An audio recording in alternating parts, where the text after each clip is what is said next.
अंग्रेज भारत क्यों आए? देखिए, यूरोप 15वीं शताब्दी से लेकर 19वीं शताब्दी के मध्य आर्थिक रूप से काफ़ी सबल और मजबूत बन रहा था। यूरोप अपनी सामंती व्यवस्था को छोड़कर पूंजीवादी अर्थव्यवस्था की ओर अग्रसर था। पूंजीवादी अर्थव्यवस्था that is called capitalist economy. इसमें प्रॉफिट पे लोग ज़्यादा जोर देते हैं। इसमें कच्चे मालों की आवश्यकता होती है और बाजार की आवश्यकता होती है। और यूरोप का बाजार इंडस्ट्रियल रेवोल्यूशन के बाद पूरी तरीके से आप जान रहे हैं कि वो भरा पड़ा था। उसको एक नए बाजार की तलाश थी और नए बाजार के लिए वो दूसरी तरफ मूव कर रहे थे।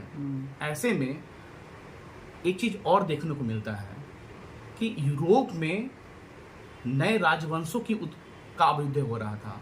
नए नए राजवंश की उत्पत्ति हो रही थी और ऐसे में जो राजा थे वो काफ़ी कर्मठ थे, जो खोज करता थे, जो एक्सप्लोरर थे, जो नए जगहों की खोज कर रहे थे।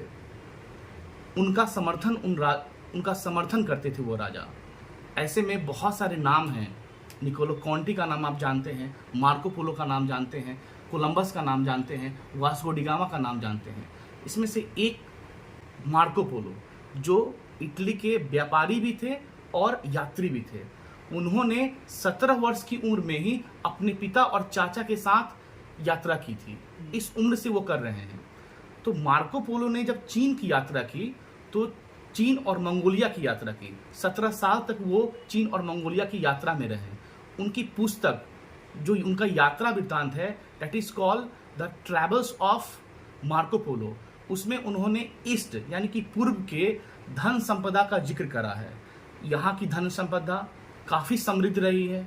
यहाँ मसाले, रेशम, व्यापार और कच्चे माल भरे पड़े थे। और यात्रा वृत्तांत में जो उन्होंने लिखा है और वो उनकी जो कहानी है उस यात्रा वृत्तांत में, वो यूरोपियंस को काफ़ी अट्रैक्ट की और प्रेरित की कि वो पूर्व की ओर जाकर के व्यापार के लिए अग्रसर हों।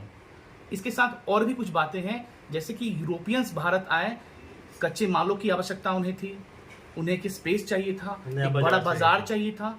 और साथ साथ ये भी कहा जाता है कि वो अपने ईसाई धर्म के प्रचार के लिए भी एक जगह की तलाश कर रहे थे और उन्हें भारत और भारत के पड़ोसी देश मिले जहाँ पे वो आकर के इस प्रचार प्रसार को भी कर सकते थे। और एक बात और कहा जाता है कि यूरोप की अर्थव्यवस्था अन्य देशों की अर्थव्यवस्था, संस्कृति और समाज को निगल भी रहा था। ये एक दुष्परिणाम था उस देशों के लिए जहाँ पे यूरोपियंस गए। चलिए, बहुत बढ़िया। चलिए।